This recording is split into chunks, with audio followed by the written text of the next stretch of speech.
Okay, we are live.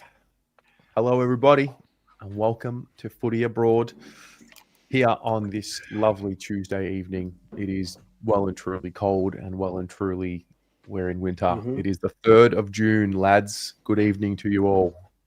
Good evening. Good evening. Have we got the winter blues yet?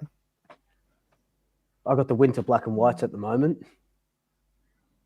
That didn't take long. Good one. Good one. There's no.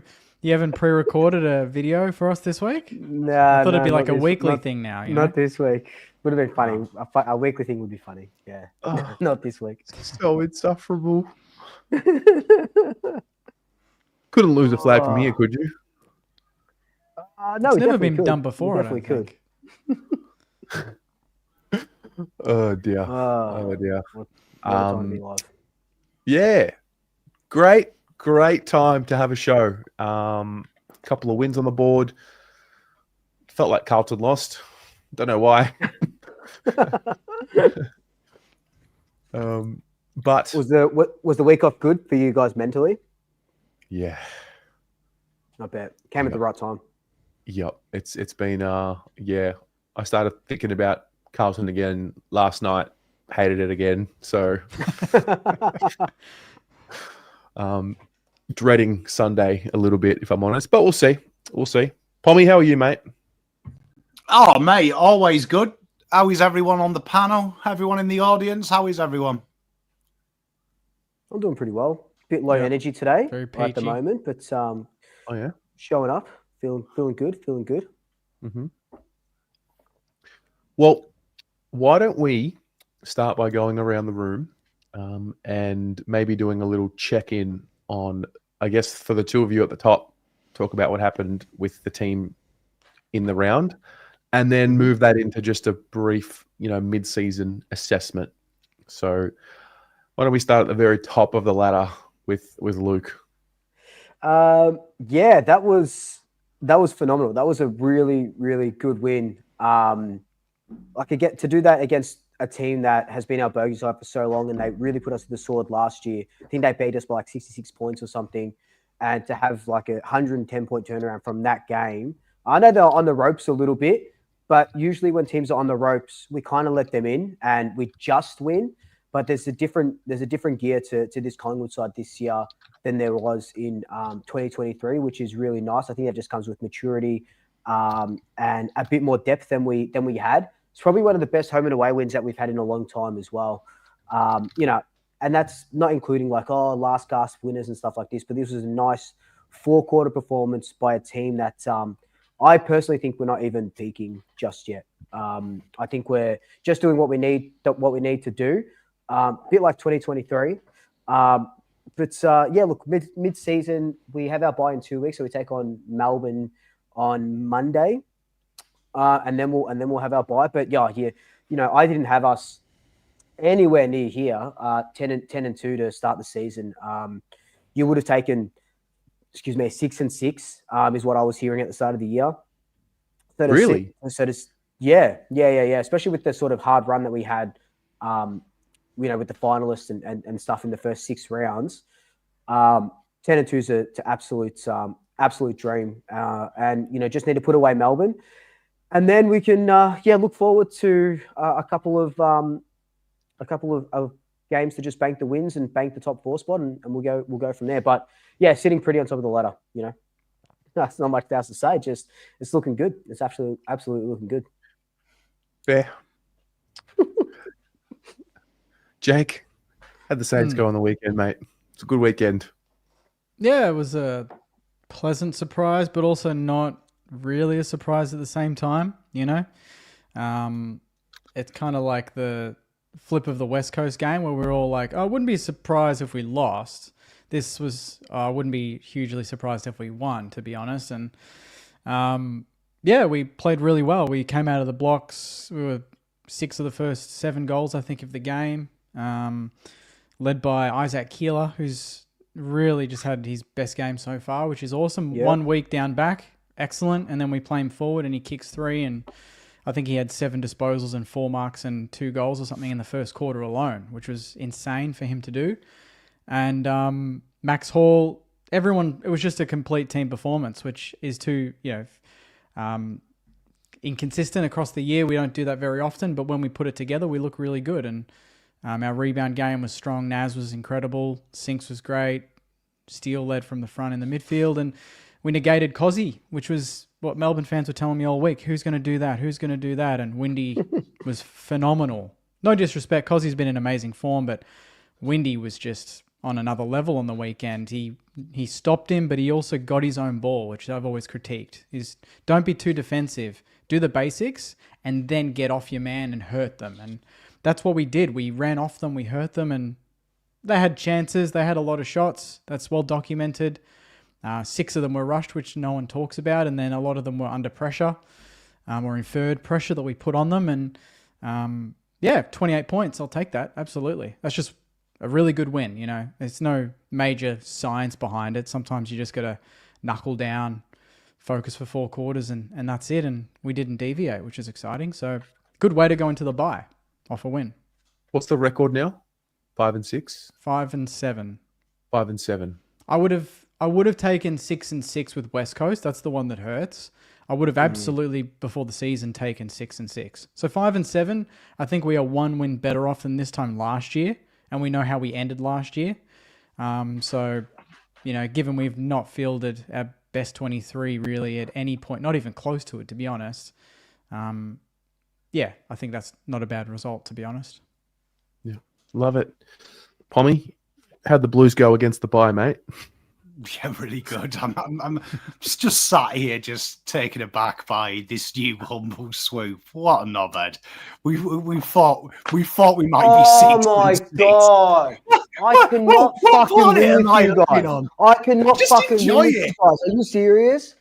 Well, what do you mean? I don't understand. I don't get it. I'm telling you, at the start of the season, we were after what happened last year. Just because your team's a fucking shithouse and you guys are gonna have. Hey, don't bring us in. Hey, I didn't say anything. There's nothing more I want to do than when we play you in 4 weeks to absolutely put the nail in your fucking coffin, put that lid back on, and then non-humble swoop will come out. I can't do anything. I cannot do anything right. Fuck I do love that. He said after the bye, we'll bank some easy wins, and we play them the first week they're back after the bye. Asshole. You just know. Yeah, you know what? We might be winning. We might be losing off the field, but I can still rattle Swoop and Jake when I need to, which is good. You know that Carlton are struggling. I rattle you too, mate. I've seen the videos. I've gotten you too. Don't you worry. 2-way street there, baby. Anyway, the Carlton's bye. Yeah, it was nice, man. It was nice to have the week off, wasn't it? To be honest, it was good to have the week off. Did I need it? Not really, to be honest. Got better things to do in my life than have a break from Carlton, but it was good. It was nice to just sit back and enjoy the other teams. That was nice. Just a nice cruisy week of spreading my love to other AFL teams before So you're going to say spreading something else, but no, my time's done for that. I've already ceased more offspring, but no, it was good fun. I enjoyed it. Yeah. I went to Carlton had an open training session on Saturday. I'd usually gobble up the opportunity to go to such an opportunity. I could not have thought of anything worse. So I skipped it on Saturday morning. I had a 3rd birthday at 10 a.m. on Saturday. So yeah. Oh, nice. There you go. Yeah, 3rd birthday. Good friend of mine, little boy. I bought him a Carlton hoodie, and I'm not going to lie, I felt a little guilty doing it. I'm like, yeah. What are we doing to the kid? So, it's grim. I've not been this disenchanted with the Carlton Football Club since I started doing this. No doubt about it. Wow. I'm so off them. They're just full of shit, the whole thing. So I really enjoyed having a break. I mean, it would have been nice to have a game to cover if they won, but having a game to cover if they lost and played like they played last time out against the Giants. Yeah. So yeah, we are 4-7 going into the bye, which I actually think's a good thing, because I think 5 and 6 would have maybe given some false hope as to how bad it has been. It's been poor. I mean, you hear the messaging from the club in press conferences. I guess they have to keep a positive attitude, but I hope they're not telling each other on the inside, yeah, we're doing a lot right. So we'll see. We will see.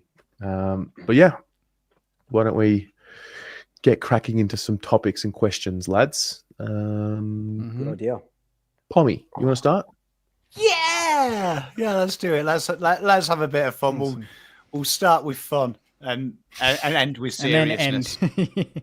Then end with seriousness.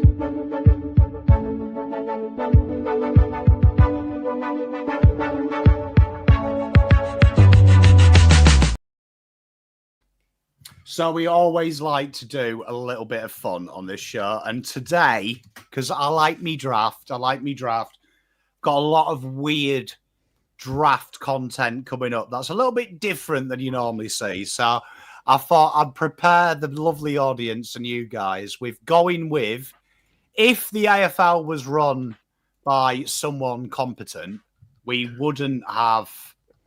Well, we wouldn't have, a long first round. We'd only have a proper first round. So what you're going to see on your screen is the first round as if it was run by someone with a brain, which is only 18 picks in the real draft.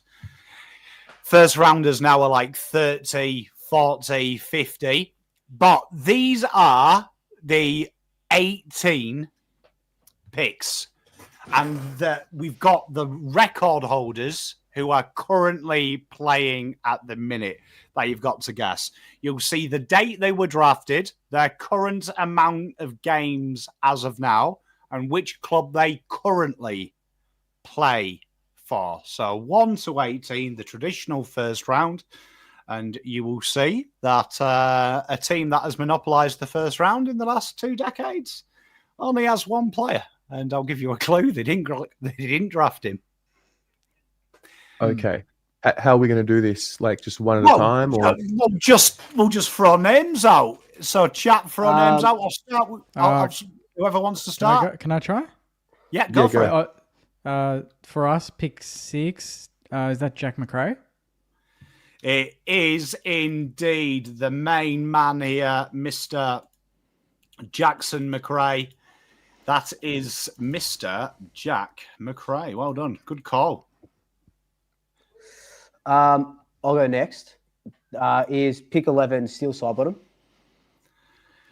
Pick 11 is Mr. Steel Sidebottom, one of the need drug testing Sidebottom and Pendlebury, because they're better careers now than they were 5 years ago. Crazy. Is pick 5 Pendlebury?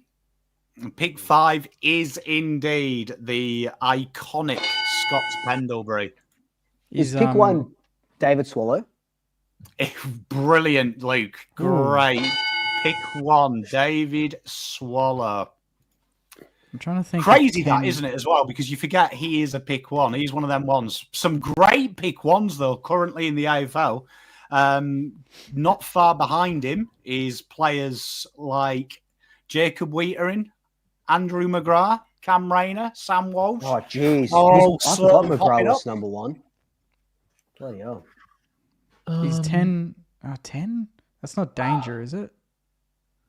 10 is Patrick Dangerfield, drafted by Adelaide. I'm going to go out on a limb. I don't really know the players too well. 2016 Brisbane, pick 17. I don't know why this is really stupid. I'll probably get called out. Is it McCluggage?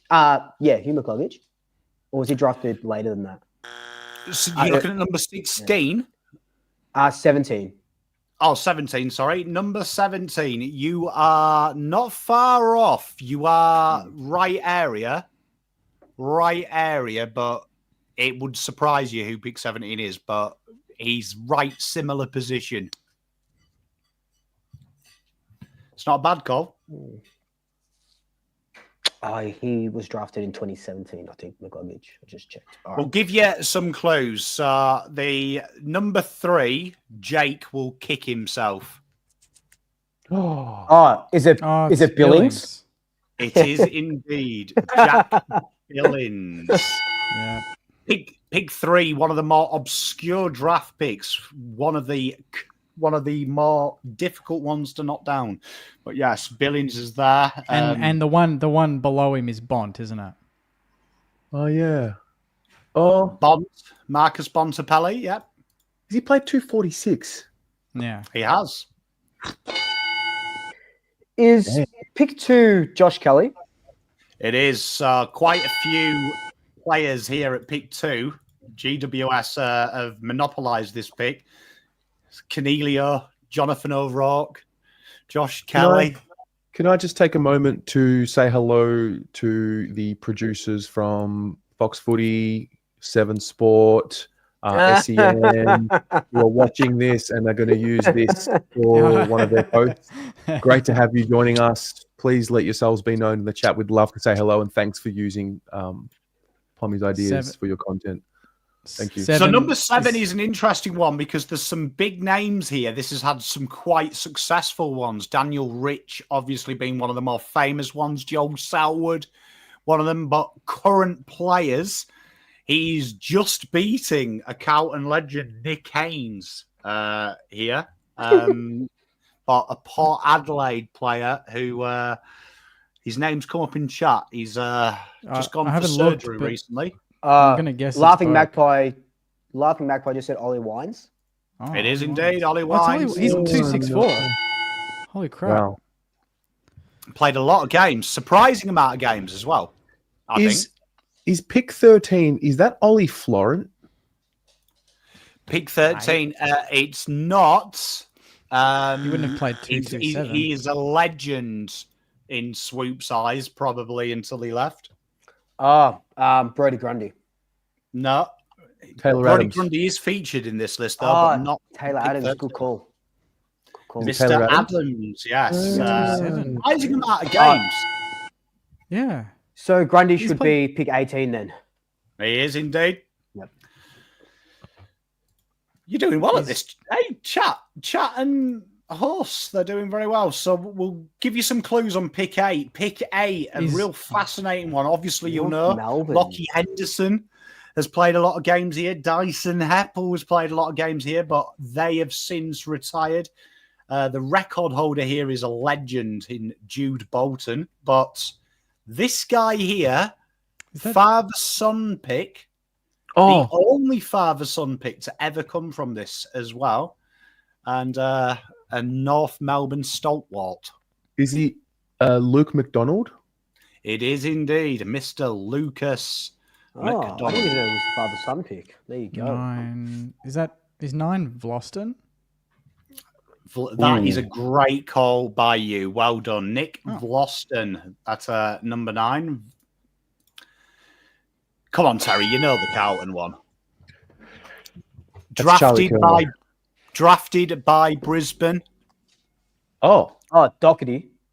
Yeah. Oh yeah. He went Kerno. He rocked the Kerno. I thought it was good. I forgot about Doc. Disgrace. Disgrace. This is an interesting one, you know, Sam Doherty's pick, because there is so many within like a flea's dick of him. Jai Simpkins not far off him. Charlie Kerno is 30 games behind him, but in the purview. The guy who looks like the runaway winner from that, though, is Zachary Butters on 114 games. Oof. It looks like he'll take that out in the years gone by. Where are we? Number 14. Let's give you some clues for 14.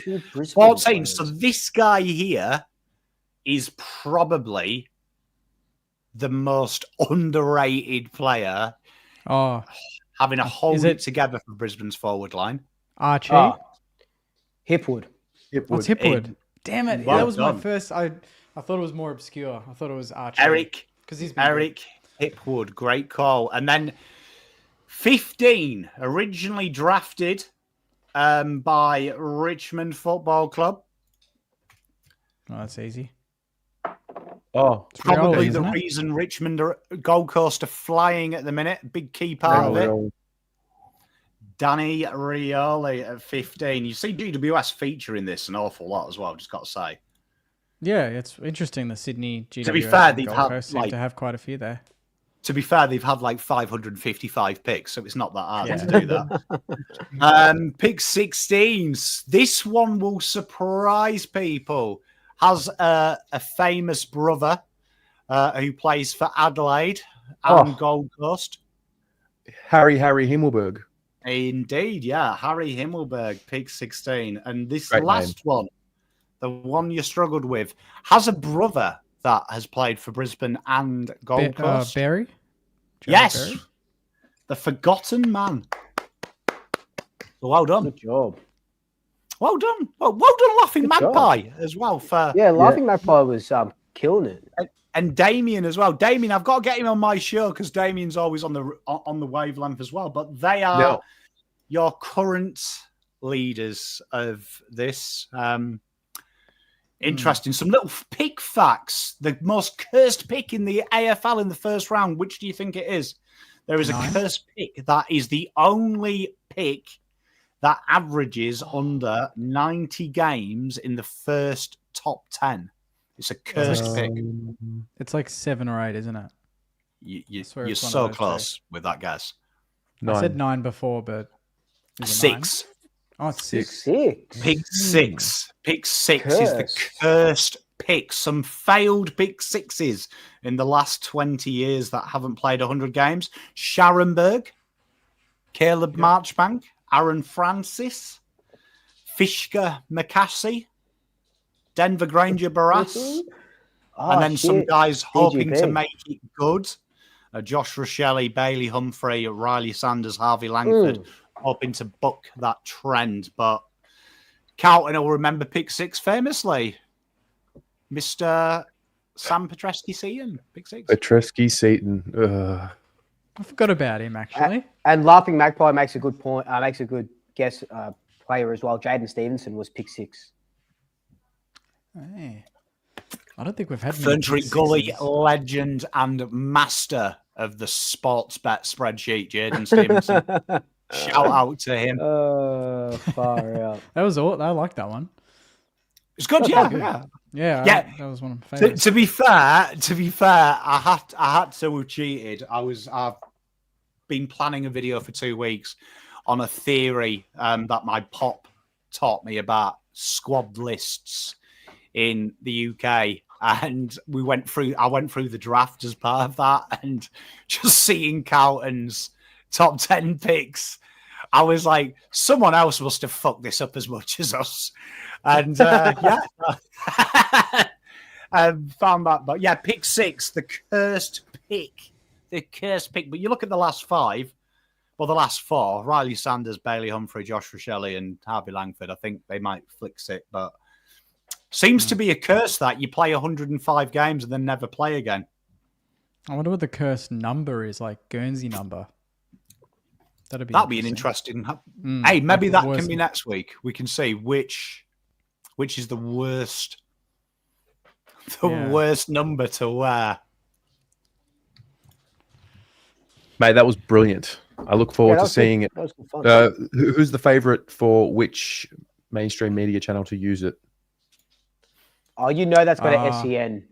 I've got to say, SEN have taken the last 3 of these joke things. Footy on 9. Footy on 9's going to rock it. Footy on 9. Footy on 9 in SEN. They are enjoying it. Yeah. They are really doing it. And I just want to answer Matt Lang, his question here. Says, what pick 69 has played the most games? I just checked it out. And actually, does anyone have any guesses? I know it's very random, but pick 69. Yeah, I can give you the year. He was drafted in 2009, and he's played the most games. I thought someone who's playing now. I was going to say. No, he's not playing now. Jake King. No. Any other quick guesses? I can give you a club. Hawthorn.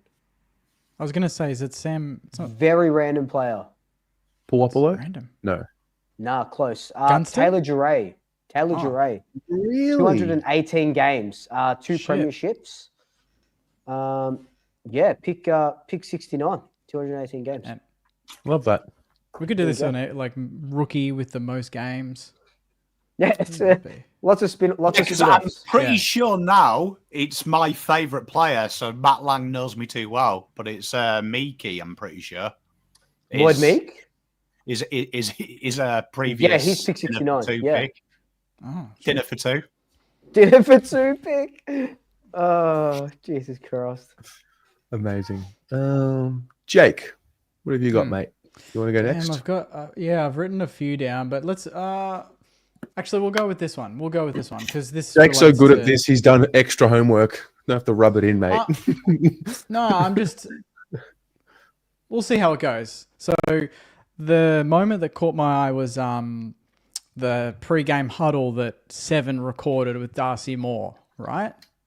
And it's great access. And then the next day there were articles about it because Darcy Moore dropped a few F-bombs, as if that was wrong, as if just him being in the moment, pre-game, in the zone, pumping up his teammates was a bad thing, right? So they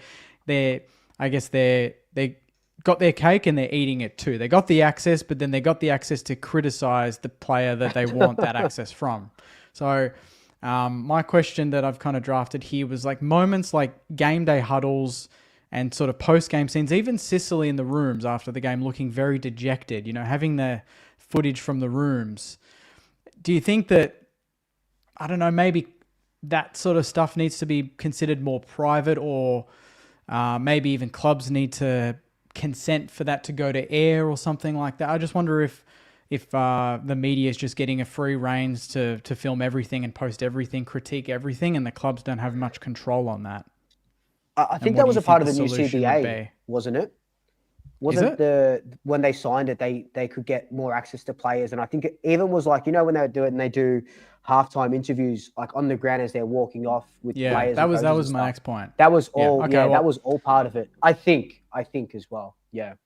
Right. Okay. Well, in that case, maybe that topic is mute. I've got another one though. I've written a few down, luckily. This one is in relation to what we talked about off air, the legal action against Kane Corns, Hodge, Yeah. and Dale Thomas in regards to the concussion debacle that we all know happened quite recently. I want to know, in terms of this situation, how this sort of case might dictate commentators in the future and sort of how they cover the game. Do you think they're going to hone it in and say less? Does it affect the transparency because there might be more lawsuits? Is this sort of setting a precedent for, commentators to not just say outlandish things at the risk of maybe going to court? What are your thoughts? I mean, you're a law. You worked in law, Terry. You probably have a better angle on this than all of us. I mean, yeah, I think what we're living through right now is an adjustment because there's more shows in the mainstream media covering the footy than there ever has been. And so with more shows comes more opinions, and I just think there will be some sort of an adjustment with the way in which the game gets spoken about. I think attitudes will change. I think we're fast tracking the attitude adjustment by having more content in the mainstream media. I think there's more. I think there's more to the story, and it's just a tricky one to talk about. I mean, it's when you're accusing someone of lying, you want to make sure that you're telling the truth. But even in like other situations where, like, hypothetically you're a player and maybe you think you can change clubs at some point, and Matthew Lloyd comes out on Footy Classified, or some other commentator comes out and criticizes them and says, who would want that player?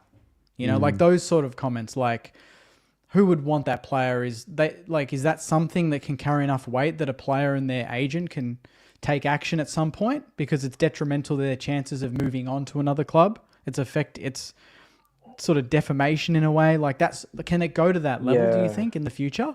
Because that's sort of what I'm wondering. Is this like opening the door to players being like, hey, he said that thing about me, and It's just tricky. not ignoring it? Yeah. It's tricky to draw the line between opinion and, defamation.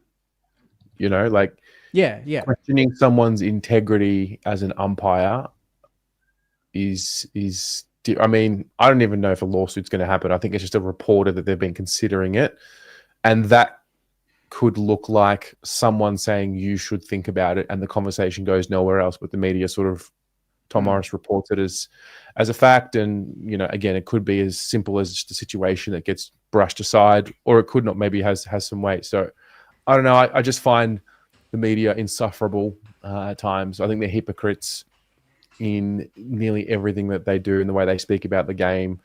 They'll tear down people, and then they'll tear down the people that they asked to tear them down. I just think they're just so wishy-washy with the way that they discuss the game, and I think they're all villainous snakes, to be quite honest. Well, they're already switching the narrative. I mean, side topic, but switching the narrative of Josh Battle and Barras going to Hawthorn. 4 months ago, they were saying it was a genius ploy and everything, and now they're saying, they shouldn't have done it. Yeah. So they just twist the words to whatever suits them at the time. What do you guys think? I think with just like with anything, all it's going to take is one lawsuit for a domino to fall. But I don't even, like Terry said, I don't think these umpires are going to get to that sort of stage. Like, I know they're sort of saying that, and now you can kind of look into, has Kane, I think Pommy said it off air, has Kane Cornes taken this week off because of this impending sort of thing that was coming out? Like, was he worded up, or is it actually, is he being hypocritical because he's questioned stuff like this in the past where players take weeks off and stuff like that? So it's a weird one, and it's a very, it's well over 4 weeks now or something, and it's still very murky, as in, like, I think Laura Kane retracted her comments to say that the umpires weren't lying, and it was just miscommunication. But the commentators were just going off what they knew from what Laura Kane and the AFL came out and said, which was that the umpires didn't see it. Then the audio came out. So it's just like, did they need to do due diligence? It's all about who can get the story out first, isn't it? And then figure out questions later. Yeah, words carry weight, and like, my topic isn't necessarily specific to just this case, but also what this case means for the future, in terms of reporters just feeling like they can critique and say whatever they want, and there's no backlash, there's no please explain or this sort of thing. Obviously, we don't want the AFL world to become sensitive and say, well, we can't criticize players and clubs, but at some point, sometimes they can go over the edge a little bit without any consequences. Yeah, it's a weird one, but I think as fans we keep, and I don't know if they listen to it much of what we say, but we keep commentators and Seven and Fox Footy accountable for a lot. Like, if you read some of the comments, and I put something up on Instagram about Bernie Vince and Lipinski's concussion, like what he said on the bounce, and people were stating their opinion, and they were tagging Fox Footy and stuff like that. So I think we do well to keep them accountable. And I think that's probably repercussion enough, because sometimes you do see them changing their ways in subtle ways. But yeah, I don't think it's going to be, I don't think lawyers ever will get involved. I think it'll just be really wild. Yep. Pom? Maybe I'm getting old. I'm 40 years old, but words have hurt my feelings. What planet am I living on? When I grew up, you used to worry about a right hook from someone bigger than you, or a knife or something like that. I mean, words written on paper affecting people's feelings.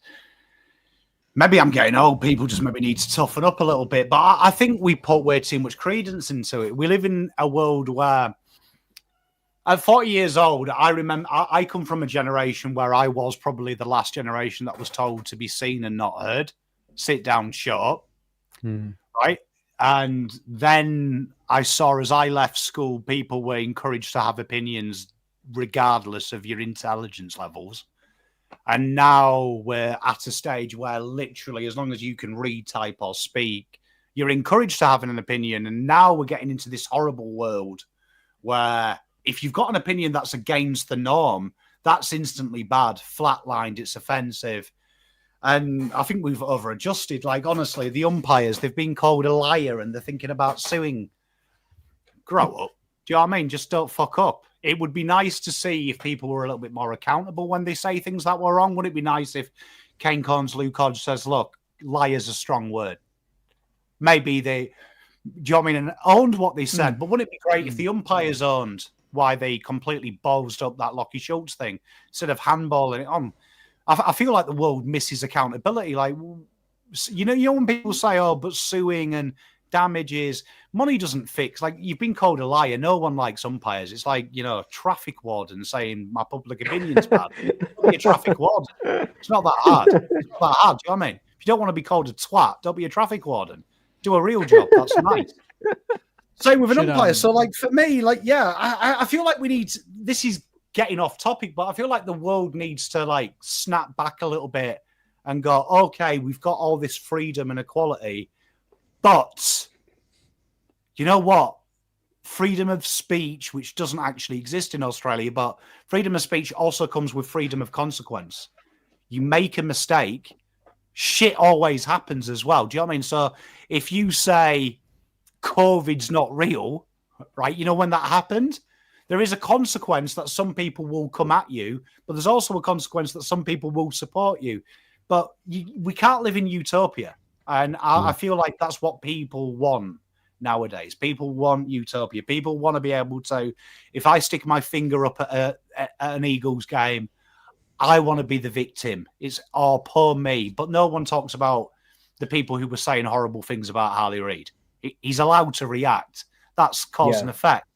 So, yeah, I feel like we need to recess a bit. Do you know what I mean? Like, people can say what they want. It's your job to react to it. But at the end of the day, you've got a very low mental strength if words are starting to affect you. Like, honestly, like, you've got a lot of problems if words are the biggest thing that are happening in your life. Should umpires, be open to press conferences and whatnot after a game if they stuff up or have a decision? Should they get in front of the bloody camera like coaches and players? Should they? Okay, I'll word it like this: if you and me say something deeply, deeply offensive or deeply political, and our views, we're accountable, are we not? Because technically we're in the public eye, even though we've got small followings in the grand scheme of things. People would want answers. So if Harley Reid is allowed to be judged as a 19-year-old child for what he is, and he's getting paid handsomely for it, why aren't the umpires? Who are the umpires? Like, the umpires aren't anyone special. If they make a mistake, it shouldn't be Laura Kane defending them. It shouldn't be Dylan defending them. Why can't they face the camera and say, excuse me, I made a mistake? Like, how hard is that? Why do we always have to hide things? Like honestly, I just feel like that's the society we live on. Everyone wants to be able to say what they want and do what they want. But the minute someone's got to put their hand up and go, you know what, I fucked up, that's accountability. Impossible. Because as soon as they do, we do the mental health card. As soon as we do, oh, but my cat died in the morning, and then I went and refereed this game and I made some mistakes, but, I had to bury my cat. No one can just say, you know what, I chose to do this, I fucked up, I'm really sorry. And that's human nature, isn't it? Redemption is a human trait, but we've got to own it. I don't understand why nowadays, if you're an umpire and you're suing Luke Hodge because they called you a liar, just don't fuck up at your job. And then people won't call you a liar. It's not that hard. Bloke's unconscious, stop the fucking game. Like, what world am I living in that there's got to be someone to blame? How hard is it that sometimes 5 people are responsible for a fuck up? You can all put your hand up. Like, honestly, if I'm glad I'm not Andrew Dillon, because I'd sack every one of them umpires for suing him, and I'd tell Luke Hodge to think about what he says before he says it. Can't be that hard. Yeah. On a side note, how cooked has that situation become now that any injury that a player has resulted in a stop of a game? I mean, we saw it. I mean, there's been heaps, but Bedford had a stinger on his shoulder. Game stopped. Like, Didn't take they him off. I don't think they stopped the game when Naz got hit mid-air. No? Oh, right. No, the ball kept playing and then Melbourne got a free kick. We didn't even get a free yeah. kick at that point, but he gets 2 weeks, the Melbourne bloke. I hope they're not challenging it. I haven't heard. But Well, again, on a side note, I like what happened there. They punished the action. I'm glad they did it. Yeah, I was worried that because he came back on, he would get off, but Yeah. It's part of that argument me and Terry had like 6 weeks ago. Yeah. Everything now is waiting for the consequence, but the real story here is in another world, Lockie Schultz could have been seriously injured. Lockie Schultz could have serious long-term ramifications from umpires' negligence, AFL's incompetence to be able to actually ascertain a proper press release. And suddenly, because Lockie Schultz is fine and he's playing football again, everyone forgets about that because the consequence now is a little private school umpire who's not talented enough to play football, who now just blows a whistle, is a little bit offended by words that Luke Hodge said. Yeah. But in another narrative, if Lockie Schultz, thank whatever is above there that controls outcome, he is totally fine. If he wasn't, we wouldn't be. If the umpire, if let's just say Lockie Schultz had to retire because of what had happened, do you think if the umpire came out now and said, "Oh, but Luke Hodge hurt my feelings," everyone would be like, "Well, you've just ruined a guy's career because you didn't do your job properly." So there wouldn't be the sympathy. So, like, in my honest opinion, why do we always have to negate the consequence because the consequence didn't happen? The real story is Lockie Schultz could have been seriously hurt and could have been delayed to have the medical attention he needed because the umpires fucked up. So all it needs really is the umpires to come out and say, "We fucked up. We're really sorry. We won't do it again. We'll be more diligent." And this goes away. Instead, the umpires want to somehow. Why do we always have to validate the victim? Like, why does there always have to be a victim that's appeased? Why can't everyone just be wrong, and we all learn from it? Yeah, we'll be better for it. I'm sure they'll just get the umps and put them on the agenda setters for an exclusive 9 p.m. show in a couple of weeks' time. Well, I think that's part of the solution. Yeah. I think that's part of the solution. I think what Razor Ray does, where he talks about, I was just about to say anymore. Yep. I think that is part of the solution. Get the head of umpiring. Okay, maybe not every week, but maybe once a month. Like, bring the fan into the experience of how they critique the decisions. And I truly feel better about umpiring when I hear Razor Ray talking with Jared Waitley, because I might not agree with how he gets to a decision, but the way he explains it just gives me an idea of, oh, okay, this is how it happens. And I just think that's part of the solution moving forward for the current umpires and who is the head of umpiring? I think is it McBurney? Yeah, I think it is. Where the fuck's he at? Yeah, Steve McBurney. The only time I've seen McBurney was last year when Lockie Sullivan handed the ball to Nick Dacos and there was a free kick given to Fremantle. That was the only time McBurney has come out from memory and said something, and appeared on camera and said something. That was the only time. So we've had a lot of umpiring on the agenda this year as an industry. Has he spoken at all this year, or am I missing I honestly don't think he. No, I honestly don't think he has. Like one time, and like, please correct me if I'm wrong. Where the fuck is he? Rob Kerr is the Umpires Association boss. It's probably him as the front of it. He's the one who spoke up about the umpires with Tom Morris before. So I'd imagine he's probably the front man at the moment. Yeah, I can't. Again, no accountability, but yeah. It's always Anyway, great topic that had a few branches to it. It was good. Yes, love branches. Luke, you can go last. I've got one. I've got a deep one tonight. Beautiful. So, have you guys watched the movie Soul? Oh yeah, is that with the Disney? Yes. Yeah. Yep. I think I've watched Jamie Foxx. So this movie moved me years ago when I watched it. I watched it again today for the second time, and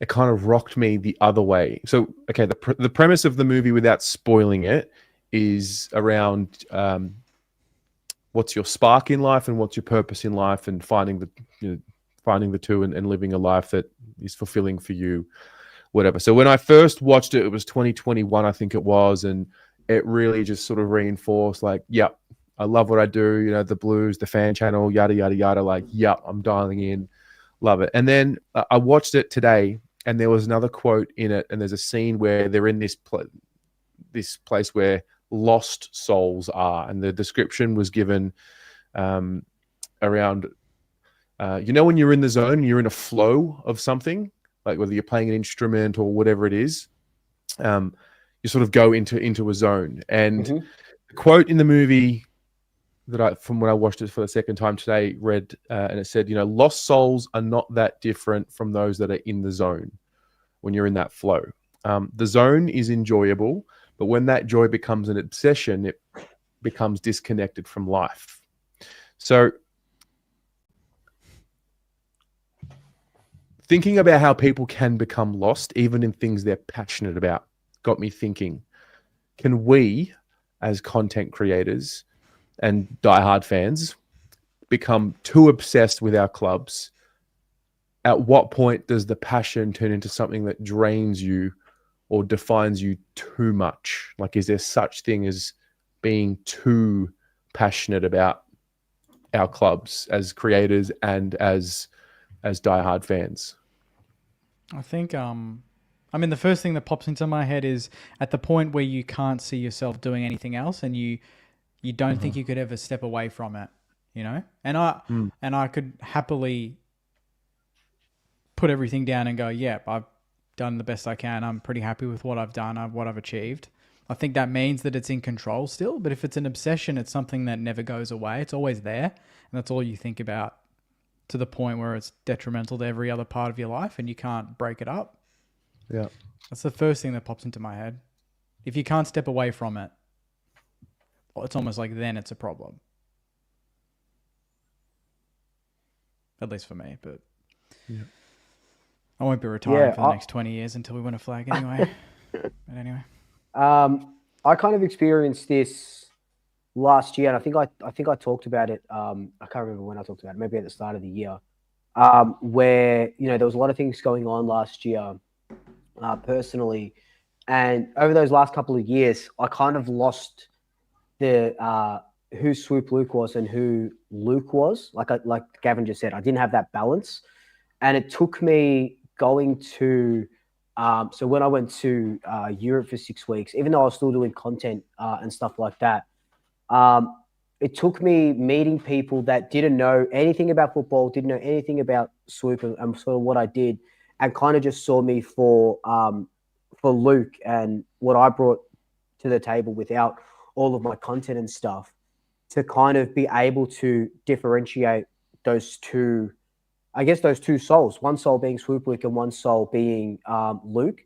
And for a long time, I was lost in between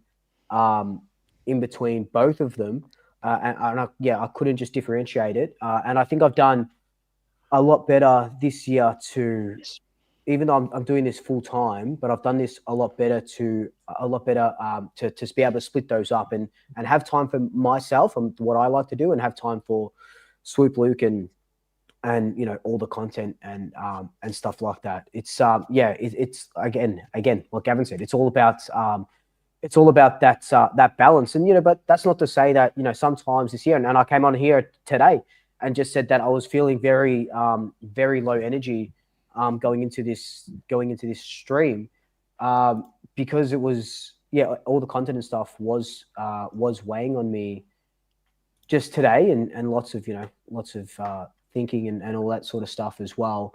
And I was lost in it. So that question came at a really good time. And once I get off here, I'm going to do a little bit more self-reflection as well.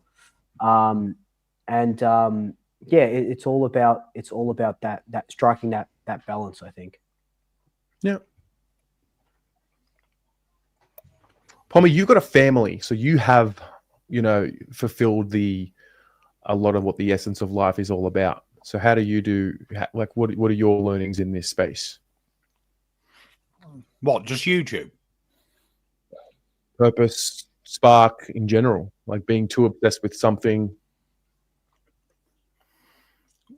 When I was younger, Mm. like in my early teens or in my late teens, early 20s, I was obsessed with work, like incredibly obsessed, like to the point that no one else mattered. I didn't have time for relationships, friends, things like that. Like I was just solely focused on that. And like, it's easy saying it when you're 40 years old and you've got a beautiful wife and some wonderful kids, and like you can literally get hit by a bus tomorrow and you don't care. Like genuinely, that's where I am at my point in life. Like I know that they're okay, they're fine, and life will go on without me, but I've done all I can and will continue to. But I think true happiness comes when you look after yourself, when you love yourself. So when Zoe got really ill when our kids were really little, I think that's something that life taught me, that work is irrelevant. Money is irrelevant. It's the connections you make and the people that you're around. So like my priorities changed. You know what I mean? When you lose someone, you potentially lose someone that you care about. That I was looking for validation in all the stupid ways, like comment sections on YouTube. You know what I mean? Like, do people like my content? Do people like me? Things like that. And eventually, like, I just came to a realization that genuinely something happened when Zoe was in hospital and stuff. Something happened to me psychologically that I genuinely couldn't give less of a shit about anyone on this planet, whether they liked me, whether they cared for me, apart from myself, because I realized that without me, I can't face bringing the kids up on my own. I can't face helping Zoe get better. I can't face anything. So once my goals in life change to love myself first, and if I can do that well, the people that really do need me will get the best version of me. That's when if you're like, I see like some of the trolls you get on Facebook, and in the comment section, I genuinely feel bad for them, because obviously that's all they've got in life. And I used to be that person, wanted to upset someone or get a reaction because it made me feel important.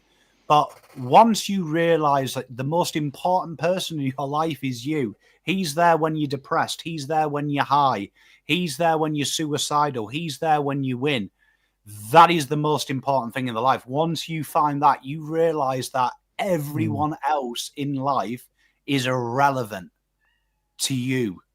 You control you. And everyone can die tomorrow or live forever. I don't give a shit which. I will wake up tomorrow and I will focus on me. And luckily, I know that the people that genuinely are worth something in life get to live with me. And that's fantastic. So, like, honestly, YouTube likes, how many people laugh at your jokes? Totally irrelevant, because 99.9% of people are complete stains, honestly. You know what I mean?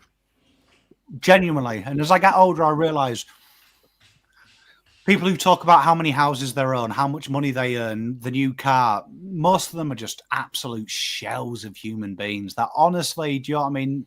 If there is a God, they shouldn't exist. When you realize you are your own God and you are the person that looks after you and you love yourself more than anyone else, that's when life is brilliant, man. Life is so good there. I like it. Perfect. Very good. Luke. God, that was deep. I was just going to ask what everyone's go-to Subway order was, but let me think of something really quick. Were you really? No. But you can answer that if you want to. Just the cookies. all I get. No, so with it being mid-season, we just had the mid-season draft. Let's just say we're not going to go into how it would work, but let's just say the mid-season trade period is here. Who is one player that you would want from another team to help you for the second half of your season? Not get rid of, just bring in one player. Currently playing? Currently playing, yep. Yeah, you can't bring back Kuda. Like,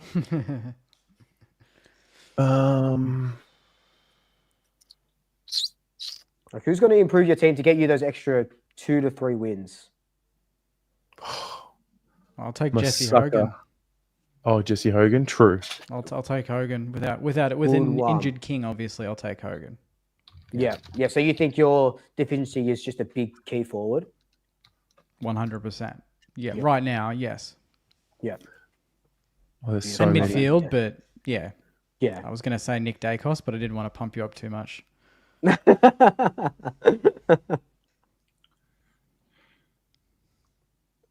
Pommy, you can either Well- do this for Carlton or for Adelaide. Whoever you. Mate, Every mate, week, rather. Mate, there's only one for Carlton. There's only one. And I just want to, look, I don't like to call out other content creators, so I'll leave him anonymous. But there was a very famous Instagram influencer the other day who did probably one of the greatest things ever. He did the top 10 Indigenous players in the competition at the minute. And he left this guy out of his top 10, which I actually think is criminal.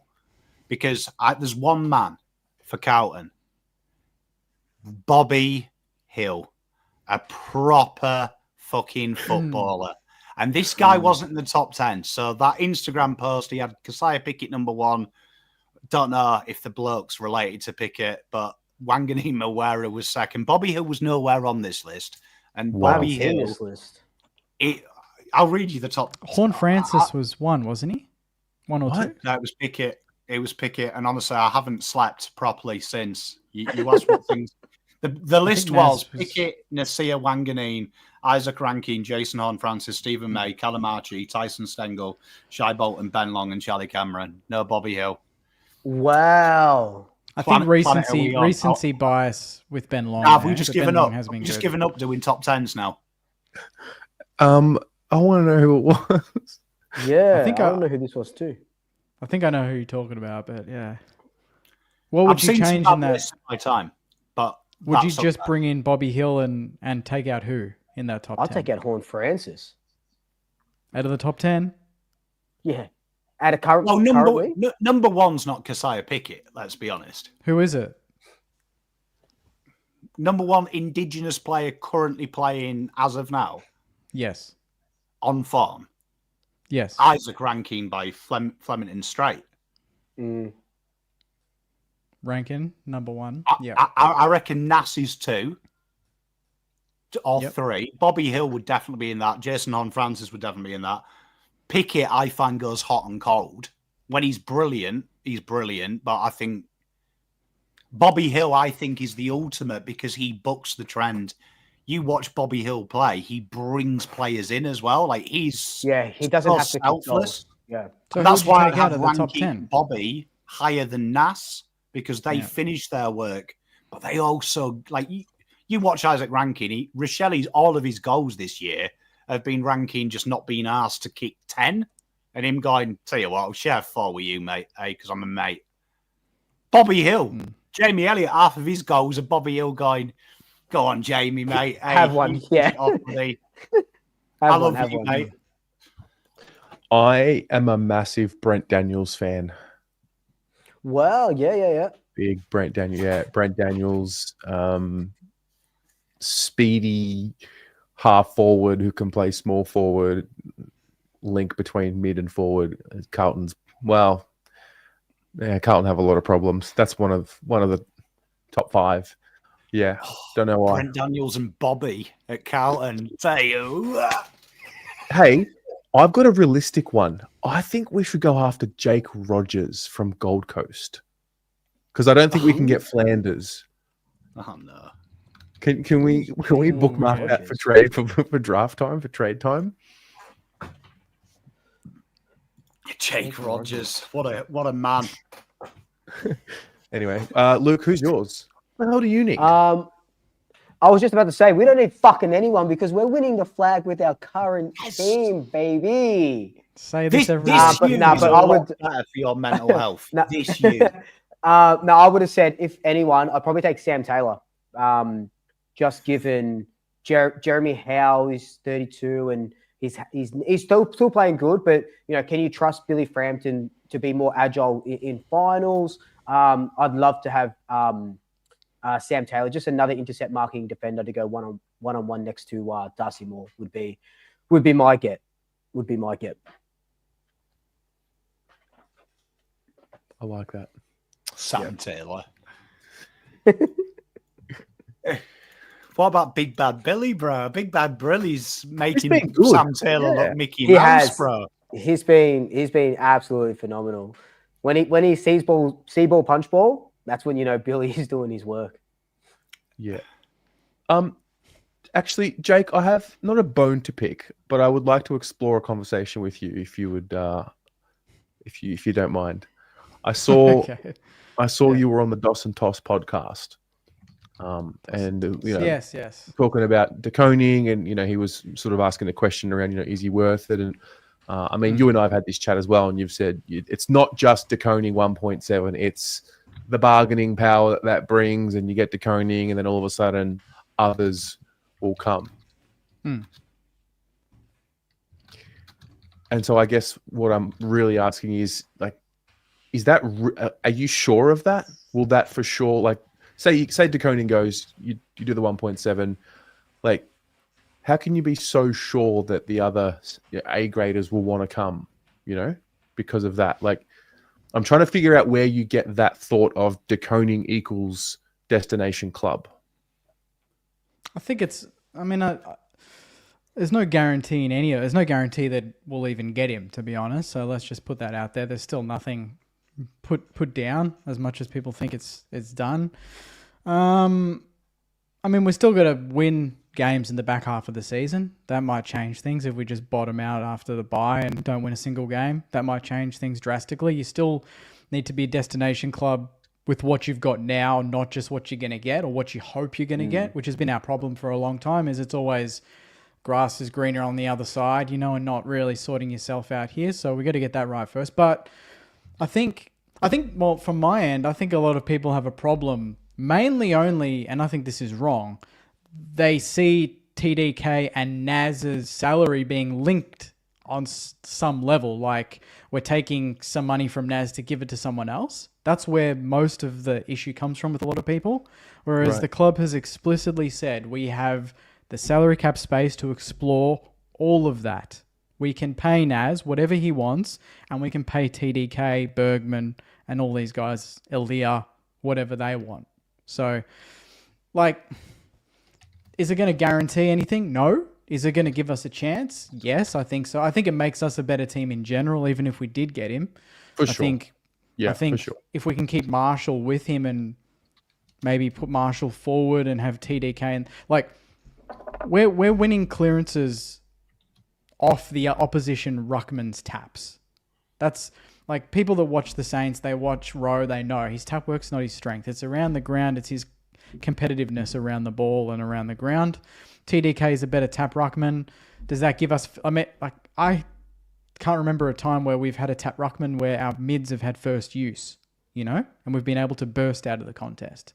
We might be able to get that with a TDK and then have Marshall somewhere else. Or, like they've flagged, and I spoke about on that podcast, that gives us a bit of bargaining power elsewhere. If Rowe wants to seek a, different pastures, go somewhere else and see what we can get for him in return, because I think he's signed on for another couple of years. So I think there's flexibility. I don't think we're cornering ourselves or doing a typical St Kilda thing like people think from the surface. I don't think you guys never done something like this before, where you've gone and with this gravity, right?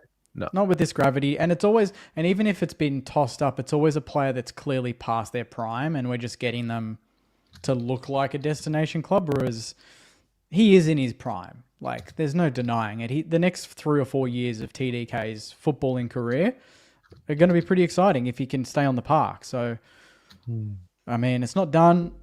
If we get it done, am I going to be stoked? Absolutely, I'm going to be stoked, because we're getting a quality player, and I think he's a quality player. And I'm not just saying that because we're linked to him. I thought he was even before I knew that news, months ago. So, Luke, you're the outside party here with no bias. What's your read on the situation? And you've also experienced losing big money players. Yeah. My read is, how can deconing turn down 1.7 a season? Like, you know what I mean? Like, that's a lot of money. But I didn't know St Kilda sort of had like I don't know, like a war chest to pay because on the flip side, I've seen what paying Ruckman over $1 million does to a team. You know what I mean? So I've seen, and I know that was when the CBA was a little bit tighter, and it wasn't, there wasn't as much money going in, but we were paying Brody Grundy a lot of money, and there wasn't enough money for other players, and then we have this squeeze, and he has to leave.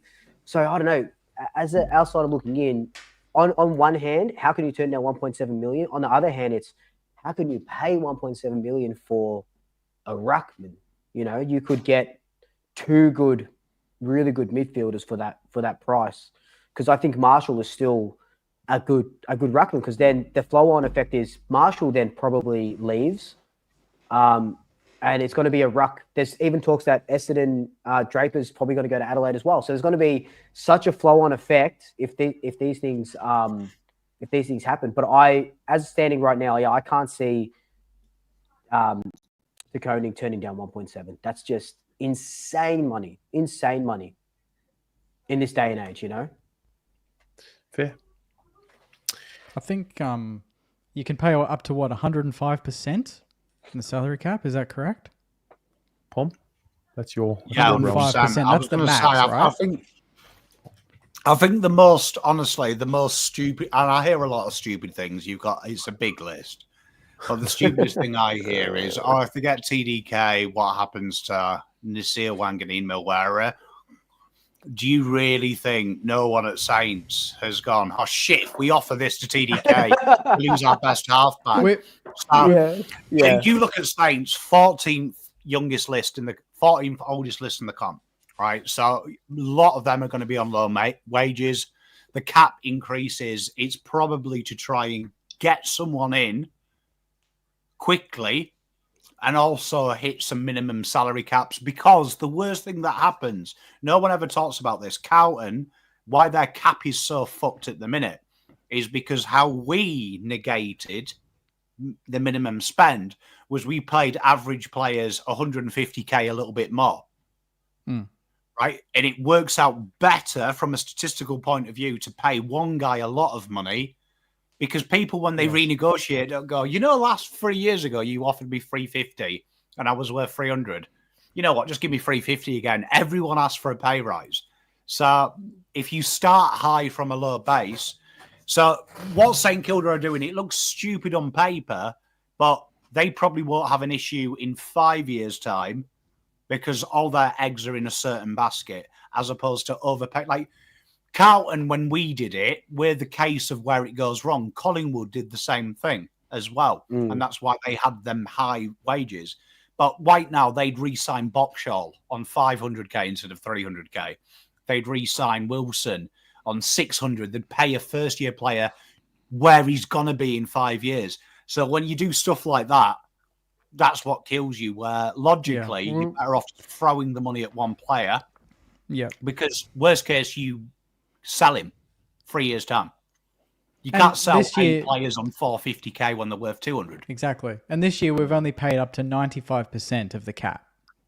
So we're going to sign players like the Windies, Nazes and that on that. And then we're going to go for the 105 next season and really max it out by getting those free agents. So the club have clearly done what maybe Collingwood didn't do all those years ago. So everyone's saying, Saints are just doing the Collingwood and they're going to be screwed in 5 years.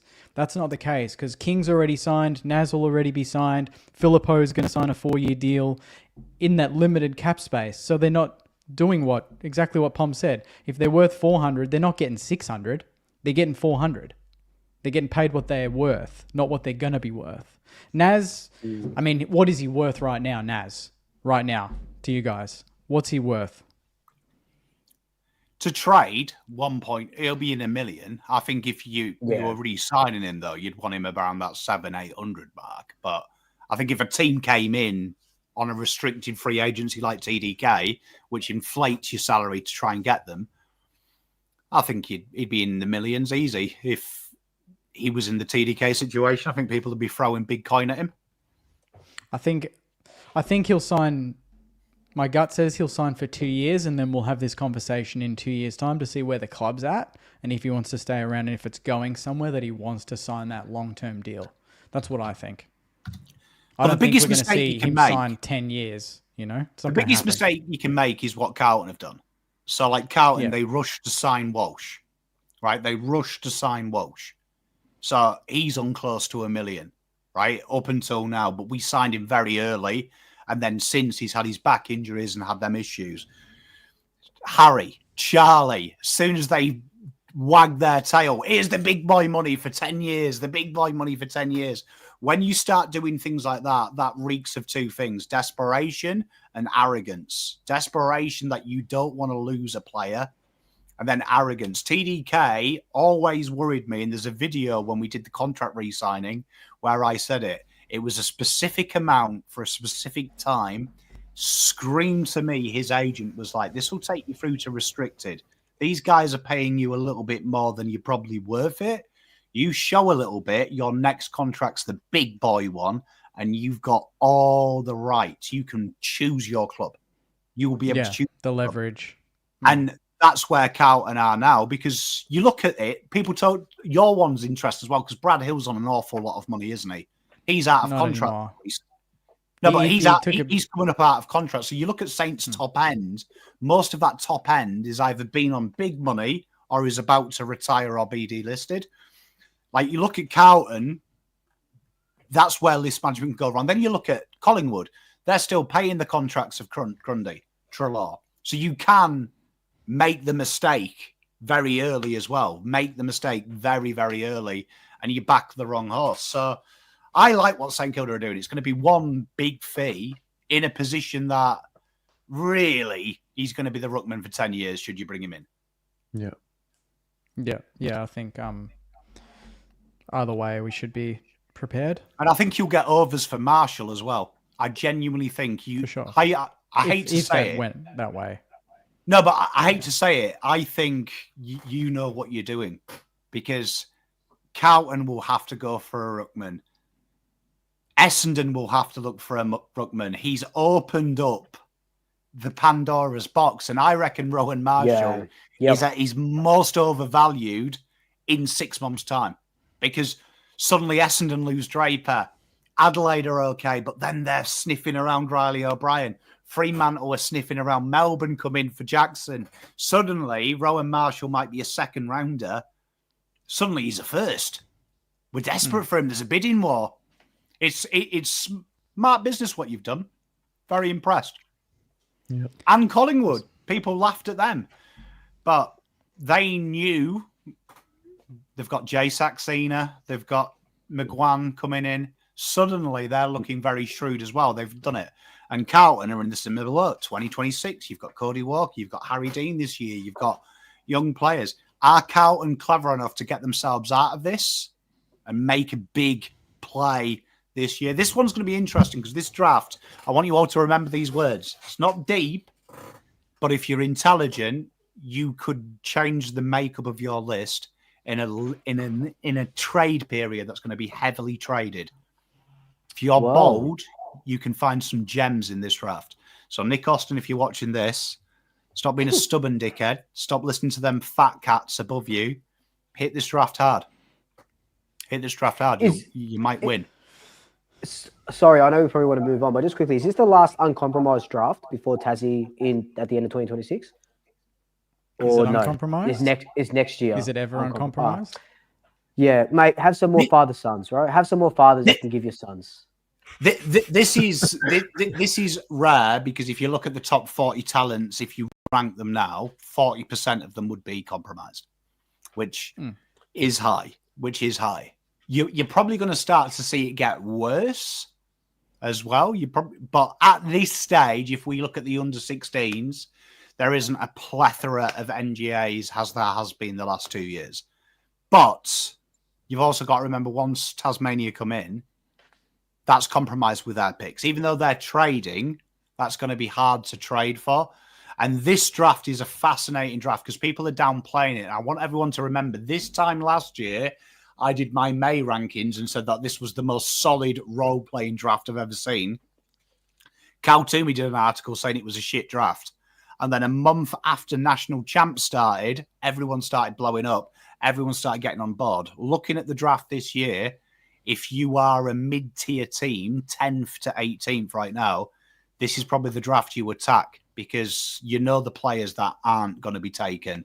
Your Kings, your McGuans. You know they're not available. But if you're clever, you can look at it. And there is some very good bowl users in this draft. So I think everyone's going to trade in this draft, and that's what Collingwood have St Kilda have started with your Rowan Marshall scam. I think if a list manager's clever out there, he can get involved and have a little bit of fun with this draft when everyone's not interested in it. We shall see. Shall we tip? Yes. Oh shit! There's still football to go. Yeah, there's games. It's a ripper round. Like when I looked at it the other day, I thought, Jesus, they're all huge games.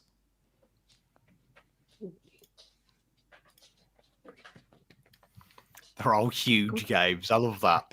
Huge games. Look at that page. Look at that page. All Well, of them are rippers, aren't they? This is the state of play as it stands. The ladder, albeit a little bit compromised, given a couple of teams have.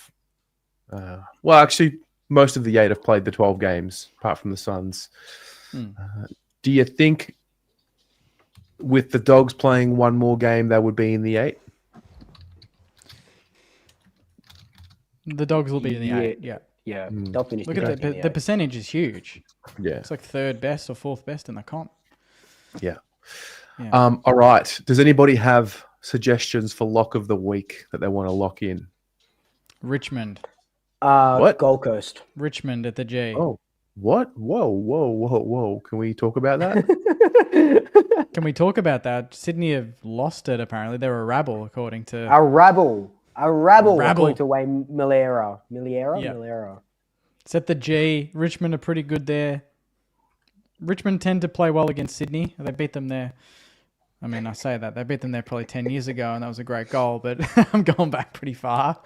I don't know. I think they'll be up and about, Richmond. Did they have the bye this week, Richmond? No. They did, they didn't nearly beat the frauds, GWS. They were a little bit more mature. Yeah, so I reckon they'll carry that points, form yeah. in. Yeah. Yep. Go the Tigs. Teresa. Can't hear me from the top. Love you, Teresa. Yeah. Fun. Great one. Fun. Very good. Very fun. good. Thanks, Teresa. So my luck is Gold Coast against the Cats. Ooh, at Geelong. Wow. Yeah. Yep. Okay. I based off nothing besides the fact that I think Gold Coast are going to beat the Cats. That's literally also going off. I just think this is the game where, look, I know they're 3rd on the ladder currently, but this will be the game where they win and they actually say to the AFL world, hey, we're not making up the numbers in the top 4 or in finals. We're here to play actual football. Interesting.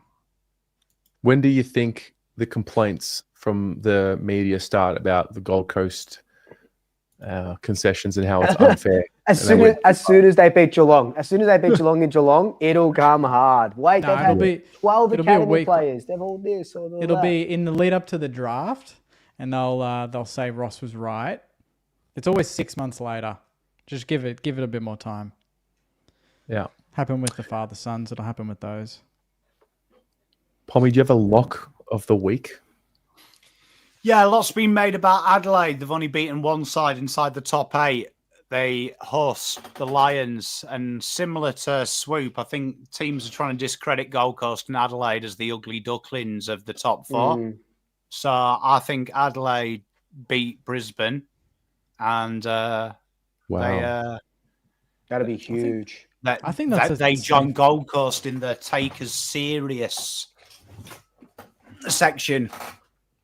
I think that's a safe bet, to be honest.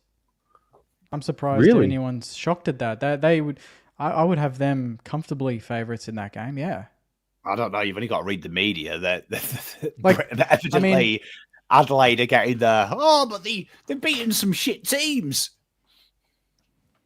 I just think at Adelaide Oval they're a different beast. If it's at the Gabba, maybe it's different, but they're so good at home. Where is Hands Oval? Is that Tassie? It's Bunbury. That's Perth. That's in Perth. Oh, because they got those two. They got that 2 weeks. They got the back-to-backs in Perth now, North, I think. So Yeah, Yeah. it's Bunbury. It's them ones they sold. Ross is a big fan of club selling as well. That'll come up again this week. Okay, I don't know if I really want to touch this game, but I'm leaning to the Eagles. Honestly, To Rob the the Eagles, Eagles yeah, in that- for the that would've been- arrogance Yeah, I think- of North selling 2 games when they're trying to build a Yeah, brand. I reckon that's it. Yeah, and Eagles are slowly improving. They've been competitive in the last couple of games since they beat us. So Yeah.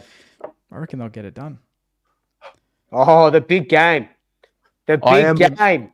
I am. Oh, Melbourne- Carlton don't Melbourne win this by Collingwood? 40 points. If Carlton don't win this by 40 points, fucking pack her up. I Essendon am were good Owen- against the I'm Lions. 0-4 when doing this for this team. I'm going to do it one more time. Carlton will beat the Bombers on Sunday night. You better hope. Yeah, you'd hope so.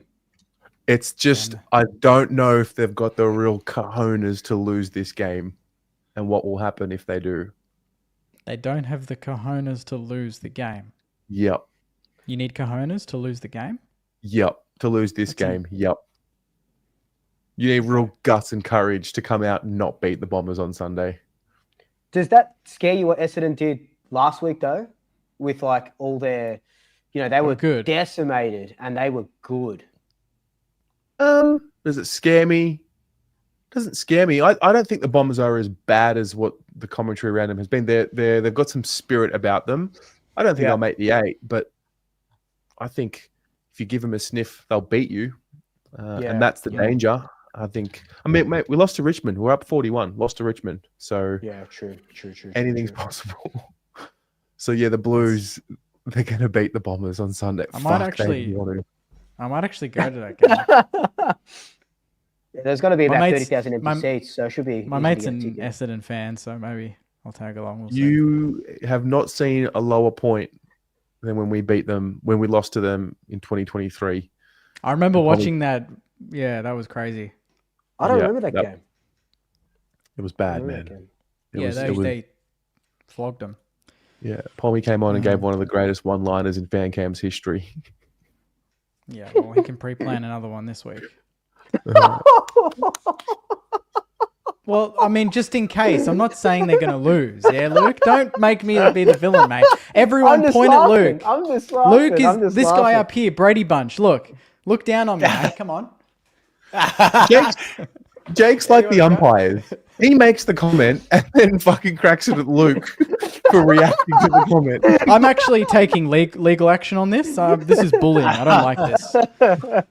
Oh, Okay, fuck me. No, I'd be surprised if Carlton don't win that. That's got Kerno 7 goals written all over it. I can feel it. It's going to rain, so Oh, is maybe. Oh. Yeah. He'll kick a bag in the wet. Yeah. Doggies Hawthorn? over Hawks. Yeah. Yeah. Okay. Dogs No Sicily as well for 2 weeks. Not that he's been playing well, but he's a bit of a talisman for them. So, Is he actually injured? Yeah. well, they hit. reckon it's Oh, it's a hip. Okay. he's done a Shakira. Giants, Port Adelaide at Manuka. Giants. Giant. Port. Both teams. No Vaughan Francis as well this week, Yeah. so that doesn't help Port. So it has They're to good be at Giants. Manuka. They are good at Manuka, the Giants. What is that name of the ground now? What is it? I can't even read that. Corroboree Group. Group Oval. Oval Manuka. Okay. Pommy? When are we sending the Giants to Canberra? By the way, What, Giants versus That Port? Yeah. Yeah, 2,000%. Port are a borderline football team at the minute. Isn't- So, Did you say, isn't that Manuka? oh, I Oval? meant Isn't like that Canberra? sorry, I meant like relocate them to Canberra, like have them Oh, as yeah, the yeah. Canberra Giants. Yeah. And then the Pies just don't lose at the MCG on Monday against the D's, We right? shouldn't. Like it Should be a just doesn't 50-point win. Should be We a gave you the 50-point win. cheat code. Don't worry. a 50-point win. You've changed Well, from you've changed from 2 weeks ago when you were like, oh, it's a genuine 50-50 against North. Well, I can't win, so I'm just going to keep going hard. No, I for like all this these you. games. Honestly, ignore everyone else. mate. Chest out. If we're a Mate, serious chest out. football club for the premiership, we should be beating this rabble of a team by 50 points. Rabble. Wow. Man, This rabble of a team. Wow, you're going to go there. Fucking hell, mate. they'll be up for it. They're going to be up for it now. They would have seen this. Jake Malsham watching footy abroad at the moment. He's ready. He's ready to go. Yeah. Malcolm's just put a picture of Luke on the board. He probably already does. He used to run through me at Oak Park training when he was my captain in under 16s. Him and his mates used to do British Bulldogs and just run straight, put me in the middle and run straight through me because I was this fat short kid. That is a great fun fact. Yeah, true story. When does If you Collingwood lost- lose its next game? Oh, Who is it going to be again? I know West when. Coast at Marvel. Do you play the Saints soon? Yeah, 2 Yeah, weeks. Saints Marvel right after the bye. Yeah, at Marvel we go Saturday night. back to back Marvel. It's Collingwood's see game. that. It's Collingwood's game. Selling a game at Yep. Marvel, made against the Saints. That's risky. That's risky. Oh, fucking hell. We got back-to-back Marvel games. It's like Kangaroos going to West Coast for 2 weeks. Wild. Back-to-back Same away distance. games. Yeah, exactly. Yeah. Same distance. Yeah, 4 hour. It's a fucking 4-hour plane ride from You AIA can to- see the to losses Marvel. coming towards the end of the year, can't you? Because by the Brisbane game, I can see you like just not taking players to Adelaide. Oh, we're just gonna be taking we'll probably be taking. Like, do you know what I mean? Like, you'll be wrapping up top 4, won't you? I reckon that's when the losses will start coming, when you're locked in for a home final and you just start fucking about. That's a good Bing Bong says probably Gold Coast away. That's a pretty good shout. Gold Coast are pretty good up there. So that's a Friday night. I'll be there. Hopefully it's not a loss because I'll be there, and it's a couple of days before my birthday. But It'll probably be the Fremantle game, round 19, because that would be the most Fremantle on thing the to do. Sunday. Yeah, on the Sunday, like 3:20, getting done by Fremantle at the G. Fuck me. Could be the Carlton game. Genuine 50-50 that game in 4 weeks. Oh. He's just like, it could be all these games, but not Saints at Marvel. It couldn't be Saints at Marvel. Couldn't be Saints at Marvel. No. Can't see us losing that one. It's We don't surprise teams at Marvel. It's a lose-lose situation, that Carlton game, because if you win, it's like, yeah, whatever. If we win, it's like, oh, we've got top 4 sewn up and like doesn't mean much to us. Like, you guys do a very good job of controlling the narrative. It's amazing. We do. Well done. We do. Good fun. I fucking hate football. All right, guys, that's us. That's us for the night. It's 9 p.m. Beautiful. Good session, Good guys. show. Yeah. Thank Have a you, great everyone. night, everyone. Thanks for tuning in. AFL You too. 26. Hey, it's coming. It's coming. Yes, Just- we're doing it. Just wait. Just wait.